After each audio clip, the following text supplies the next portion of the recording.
আসসালামু আলাইকুম বন্ধুরা, বাংলার সহজ রান্না চ্যানেলে আপনাদের সকলকে স্বাগত। আশা করছি আপনারা সকলেই খুব ভালো আছেন। আজকে আমি আপনাদের সাথে নতুন একটা রেসিপি শেয়ার করব। আজকে আমি আপনাদেরকে নতুন পদ্ধতিতে বেগুন ভাজি রেসিপি আপনাদের সাথে শেয়ার করব। তার জন্য কিন্তু প্রথম থেকে আমার এই ভিডিওটি শেষ পর্যন্ত দেখার জন্য অনুরোধ রইল। তো এখানে সবার প্রথমে আমি একটা বড় সাইজের বেগুন নিয়ে নিয়েছি। দেখতেই পাচ্ছেন বেগুনটা কিন্তু খুব সুন্দর বেগুন, কোনো পোকা নেই এর ভেতরে, একদম নরম। তো সবার প্রথমে আমি বেগুনটাকে গোল গোল চাকা করে কেটে নেব। তো আমি বেগুনটাকে গোল গোল করে চাকা চাকা করে কেটে নিচ্ছি।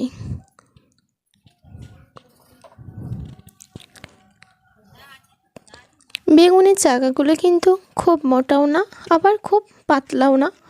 খুব মোটা বা পাতলা করলে কিন্তু খেতে ভালো লাগবে না, মিডিয়াম সাইজ করে কেটে নিতে হবে। তো দেখতেই পাচ্ছেন আমি কেমন সাইজ করে কেটে নিয়েছি। এরপর বেগুনগুলোকে আমি জলের মধ্যে ভিজিয়ে রেখে দেবো প্রায় 10 মিনিট মতো। আর বেগুনের পেছনটা আর সামনেটা আমি বাদ দিয়ে দিলাম। তো আমি টোটাল 10 মিনিট মতন বেগুনটাকে জলের মধ্যে ভিজিয়ে রেখেছিলাম। ভিজিয়ে রাখলে কিন্তু খুব ভালোভাবে ভাজা যায় আর তেলও কম লাগে। তো খুব ভালোভাবে জল দিয়ে ছেঁকে নেওয়ার পর আমি এবার মশলা দিয়ে মাখিয়ে নেব। তো সবার প্রথমে দিয়ে দিলাম স্বাদ মতো লবণ আর পরিমাণ মতো হলুদ গুঁড়ো, আর দিয়ে দেবো অল্প পরিমাণে লঙ্কার গুঁড়ো। তো এখানে মশলাটা কিন্তু অল্প করেই দিতে হবে, বেশি দেওয়া যাবে না। বেশি দিলে কিন্তু কড়ার মধ্যে আমি যেটাতে ভেজে নেব তার মধ্যে কিন্তু মশলা বসে যাবে আর একদম পুড়ে যাবে, খেতে ভালো লাগবে না, তেতো লাগবে। সেই জন্য এখানে মশলার পরিমাণটা কিন্তু অল্প করে, মানে পরিমাণ মতো বুঝে দিতে হবে।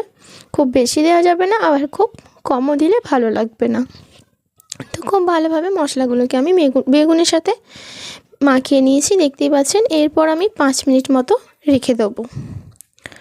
তো 5 মিনিট পর আমি গ্যাস জ্বালিয়ে একটা ফ্রাই প্যান নিয়ে নিয়েছি। ফ্রাই প্যানের মধ্যে নিয়ে নিলাম পরিমাণ মতন সরিষার তেল।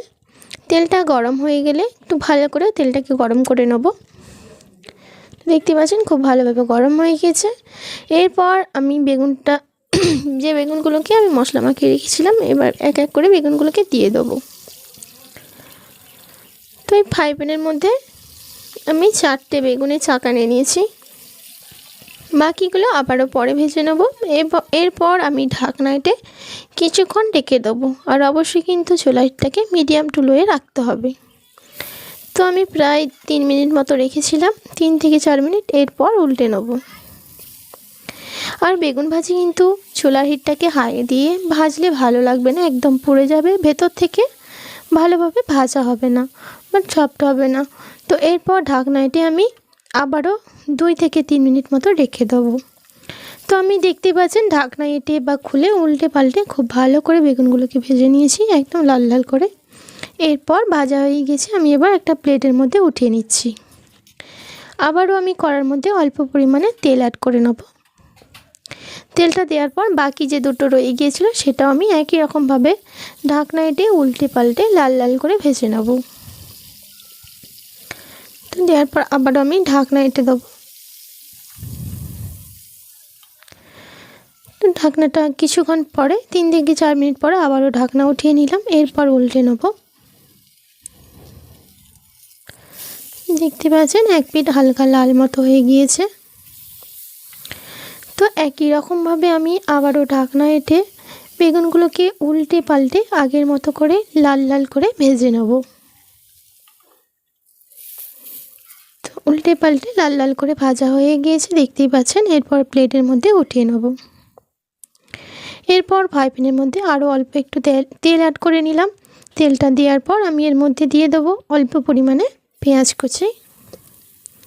তো এখানে আমি একটা পেঁয়াজ নিয়েছি, পেঁয়াজ কুচি, আর নিয়ে নিচ্ছি কয়েকটা কাঁচা লঙ্কা চেরা।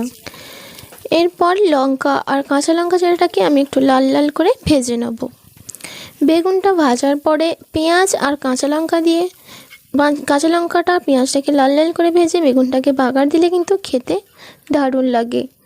আর অবশ্যই আপনারা এরকমভাবে বাগার দিয়ে খেয়ে দেখবেন, আশা করছি আপনাদের খুবই ভালো লাগবে। তো আমি পেঁয়াজ আর লঙ্কাটাকে দেখতেই পাচ্ছেন লাল লাল করে একটু ভেজে নিয়েছি। তো খুব লাল করা যাবে না, একটু কাঁচা কাঁচা রাখতে হবে।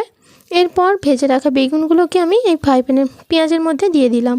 দিয়ে আমি আবারও চুলাইটাকে লোতে দিয়ে উল্টে পাল্টে একটু ভেজে নেব।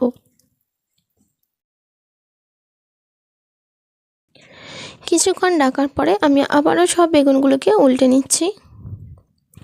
তো বেশিক্ষণ কিন্তু ভাজা যাবে না, কারণ বেগুনটাও আমি খুব ভালোভাবে লাল লাল করে ভেজে নিয়েছি আর পেঁয়াজটাও কিন্তু লাল লাল হয়ে এসেছে। এরপর একটু উল্টে পাল্টে নিয়ে আমি এবার প্লেটের মধ্যে উঠিয়ে নেব। তো দেখতে পাচ্ছেন খুব ভালোভাবে ভাজা হয়ে গেছে। এরপর এক এক করে আমি প্লেটের মধ্যে উঠিয়ে নিচ্ছি। বেশি ভাজলে কিন্তু তেতো হয়ে যাবে, তারপরে কিন্তু তেতো হয়ে গেলে খেতে ভালো লাগবে না। তো বন্ধুরা, বেগুন ভাজা কিন্তু একদম ফাইনালি সব ভাজা হয়ে গিয়েছে। তো এই বেগুন ভাজাটা কিন্তু দুপুরে শীতের দুপুরে গরম ভাতের সাথে বা খিচুড়ি বা পোলাওর সাথে খেতে কিন্তু দারুণ লাগে। তাই দেরি না করে ঝটপট বাড়িতে তৈরি করে ফেলুন।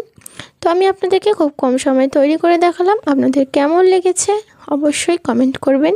ভালো লেগে থাকলে লাইক করবেন, বন্ধুদের সাথে বেশি বেশি করে শেয়ার করে দেবেন। আজকে এই পর্যন্ত আমার ভিডিও শেষ করলাম। ভালো থাকবেন, সুস্থ থাকবেন। ধন্যবাদ।